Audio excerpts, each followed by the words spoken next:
How's it going, everybody? Welcome back to episode 2 of One More Round. If this is your second time tuning in, thank you for your support. But also go get some help.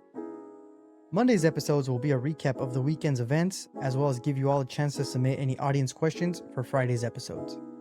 MMA related or not, just give me a would you rather, a hypothetical, or ask me about some serious life advice.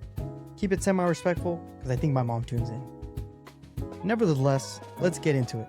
On today's show, we will kick things off with a recap of UFC 311's main card fights, and follow that up with my thoughts on Darren Till's boxing victory this past weekend.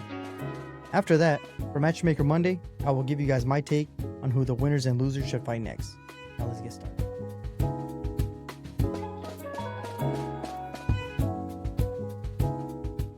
This weekend, UFC 311 took place in Los Angeles, California.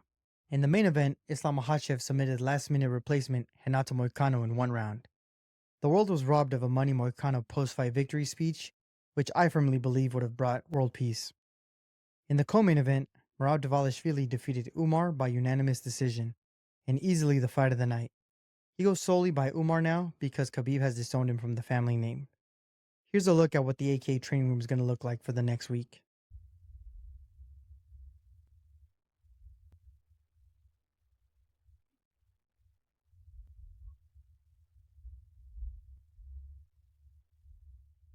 The featured light heavyweight bout between Yuri Prochazka and Jamal Hill ended in the third round by TKO, with Yuri piecing up Hill.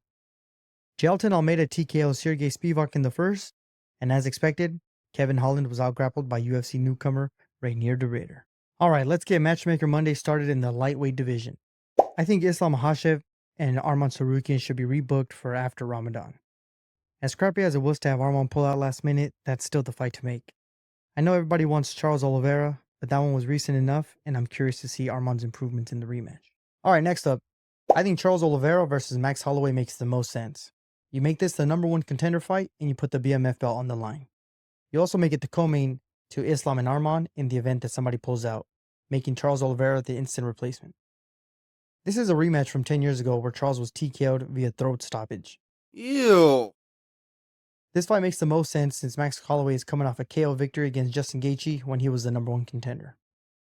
Alright, this one I made a call to UFC brass and we got it done. Justin Gaethje taking on Dan Hooker is booked for the CTE belt.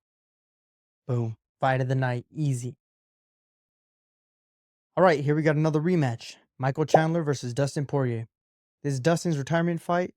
It's winnable since he's already beaten him once before, and the bad blood is still there. Guaranteed fireworks. Boom.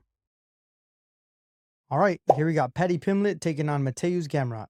Two fighters and grapplers who always bring the action, and this in my opinion would give Paddy his first real test. Give him this plus maybe one or two more wins and he's up next for the belt. Here you just rebook Renato Moicano against Beneil Dariush. Just do it. Alright, and lastly we have Rafael Fiziev taking on Benoit Saint-Denis. Two powerful strikers that are never in a boring fight, and both looking to get back into the weighing column. Alright, moving on to the Bantamweight division. I think there are only 6 real contenders at the top, and I'm going to have to go with the following. I say you let Merab and Umar heal for a few months, since they were both injured in this fight, and then Umar probably won't be available till after Ramadan. Alright, next up, give me Petr Yan versus Sugar Sean O'Malley 2. The first one was pretty controversial, yet entertaining. With the division dealing with a bunch of injuries in the top 3, if O'Malley is ready to go, make it happen. Honestly, you can mix up these 4 any fighters any way you like it if they're available and healthy, and the fights are guaranteed to be fireworks. Alright, last one here. Corey Sandhagen and Davison Figueiredo. This fight doesn't make the most sense, but I don't want to leave them out. If Figgy does decide to stay at 135, this makes the most sense since they were both essentially one win away from a title shot. Alright, to close out the rest of them, in the light heavyweight division, Alex Pereira versus Magomed Ankalaev has finally been announced, and I think that's going to be a pretty good striking battle. As far as Yuri, I think he should fight Jan Blachowicz for the number one contender fight. Even though Yuri looked great in this one against Jamal Hill, a third fight against Alex doesn't make the most sense yet. If Jan can get past Carlos Olberg, this would be the fight to make. As far as Jamal Hill, I think him versus Khalil Roundtree should be rebooked. Jamal's been running his mouth about Khalil for the last couple weeks, and these two were previously scheduled to meet. International Fight Week. Boom. I think we give Jailton Almeida Cyril Gane finally. And lastly, we do RDR versus Jack Hermanson. Darren Till was back in action this weekend, and he won his first professional boxing fight against Anthony Pretty Boy Taylor. He won via 6-round TKO. Taylor took the fight on a few weeks' notice and was massively undersized. If you ask me, I've personally seen enough. Give Till Francis Ngannou next. On a serious note though, it was reported that Anthony collapsed in the ring after the fight. Prayers up to him for a speedy recovery. Alright folks, thanks for tuning in to episode 2. Remember to like, comment, and subscribe to help the channel grow.